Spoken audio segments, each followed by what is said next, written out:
Hello साथीहरू सबैजनालाई नमस्ते। अहिले म चाहिँ बुटोलदेखि नारायणघाटदेखि बुटोल जाँदैछु हैन। नारायणघाटदेखि बुटोल जाने क्रममा यो चाहिँ म काठमाडौँदेखि नेपालगञ्ज जाँदै थिएँ। नारायणघाटदेखि बुटोलसम्मको बाटो हो यो चाहिँ हैन। देख्न सक्नुहुन्छ तपाईहरुले कस्तो दामी बाटो छ के, यस्तो दामी बाटो छ, यस्तो दामी बाटो छ है।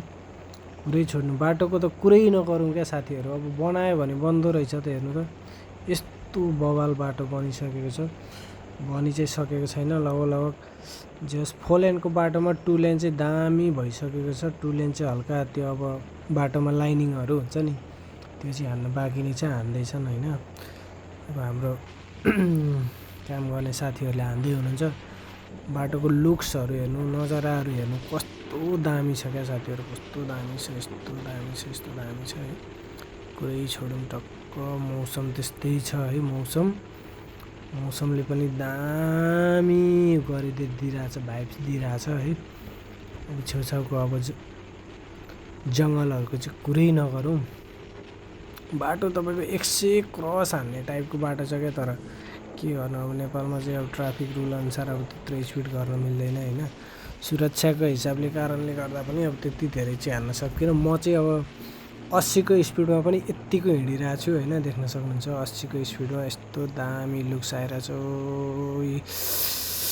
अगाडि हेर्नुहोस् है, ट्रकहरू पनि आउँदैछ, हेभी ट्रकहरू पनि कस्तो स्पिड हिँडेको क्या। यस्तो बाटो अब फिलिली उकालोमा पनि तपाईँको 4-5 गियरमा तान्छ, यस्तो बाटो फिलिली छ हैन। सही दामी छ।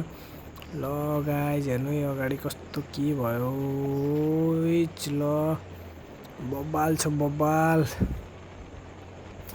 अब अहिले चाहिँ बाटो पूर्वदेखि पश्चिमसम्म यस्तै बाटो बन्ने तयारीमा छ हैन। अब छिटै पुरा होस्। तर दाउन्नेको बाटो भन्दै मान्छेले हैन, टाइम लाग्थ्यो। लगभग दाउन्नेको बाटो पनि अहिले बनिसकेको छ, अलिकति बाँकी नै छ, 5-7 किलोमिटर बाँकी छ, त्यो चाहिँ बन्दैछ हैन।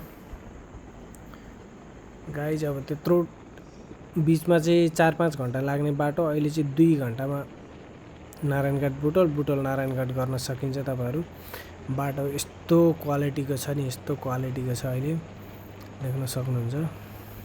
बब्बालै भएको छ क्या बाटो चाहिँ, बब्बालै यस्तो दामी बाटो। म चाहिँ अब खासै स्पिड नहिँड्ने भए हुनाले पनि र 80 को स्पिडमा पनि यत्तिको दामी, यत्तिको बाटोमा त 80-90 पनि के नहान्नु भनेर चाहिँ 80 चाहिँ दाबेको साथीहरू मैले चाहिँ हैन। देख्न सक्नुहुन्छ बाटो चाहिँ दामी छ गाइज है। बुटोलदेखि अगाडि पनि बन्दैछ, यस्तै बाटो बन्दैछ, छिटै बनोस् कामना गरौँ हैन। गरेपछि चाहिँ एकदम बन्दो रहेछ। अब विदेशतिरको बाटोभन्दा कम छैन यो बाटो पनि। नेपाल पनि यसरी नै तीव्र गतिमा विकास होस् है साथीहरू, हामी यही चाहन्छौँ हैन त। ल साथीहरू हेर्दै गर्नुहोला, रमाउँदै गर्नुहोला।